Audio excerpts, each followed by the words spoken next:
বন্ধুরা, কথায় বলে कराग्रे बसते लक्ष्मी करमध्ये सरस्वती करमूले तू गोविंद प्रभाते करदर्शनम। অর্থাৎ অঘ্রাণ মাস চলাকালীন যে কোনো দিন ঘুম থেকে ওঠার পর স্ট্রেট উঠে অন্য কোথাও চলে যাবে না। প্রথমে তোমাদের হাতের তালু দেখে এই যে মন্ত্রটা বলছি এই মন্ত্রটা বলবে এবং বিশ্বাস করে দেখো তুমি যা সংকল্প করবে অঘ্রাণ মাস চলনকালীনই সেটা সত্যি হবে। সকালবেলা ঘুম থেকে উঠে হাতের তালুতে তাকাবে ওপরের দিকে, অগ্রভাগে মা লক্ষ্মী থাকে।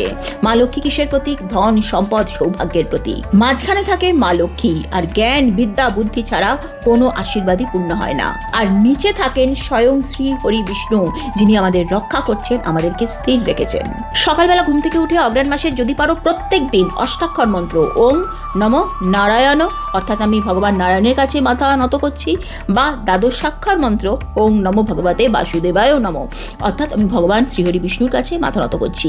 এই যে কোনো একটা মন্ত্রকে তোমরা কমপক্ষে 11 বার বলে তোমাদের নিজের যে উইশটা সেই উইশটাকে তোমরা বলতে থাকো। অবশ্যই কিন্তু হাতের তালুর দিকে তাকিয়ে বলতে হবে। দেখো, ফার্স্ট হাতের তালু দেখতে বললাম, নিজের উইশটাকে বলতে বললাম, তারপর মা বাবাকে স্মরণ করবে বা কাছে থাকলে প্রণাম করবে, বাবা মার থেকে বড় আর কেউ হন না, এবং তারপরে সূর্যদেবকে, সূর্যনারায়ণকে নমস্কার করে জল অর্পণ করবে। বিশ্বাস করো, অঘ্রাণ মাসে প্রত্যেক দিন যদি তুমি এই 3টে স্টেপ ফলো করতে পারো, তোমার যে কোনো উইশ খুব তাড়াতাড়ি ফুলফিল হবে। আচ্ছা, তুমি কি বিশ্বাস করো যে তোমার ভাগ্য, তোমার কর্ম তোমার হাতে, তোমার ভগবান তোমার হাতের করতলেই লুকিয়ে আছে? যদি বিশ্বাস করো তাহলে হ্যাঁ লিখো, না হলে না।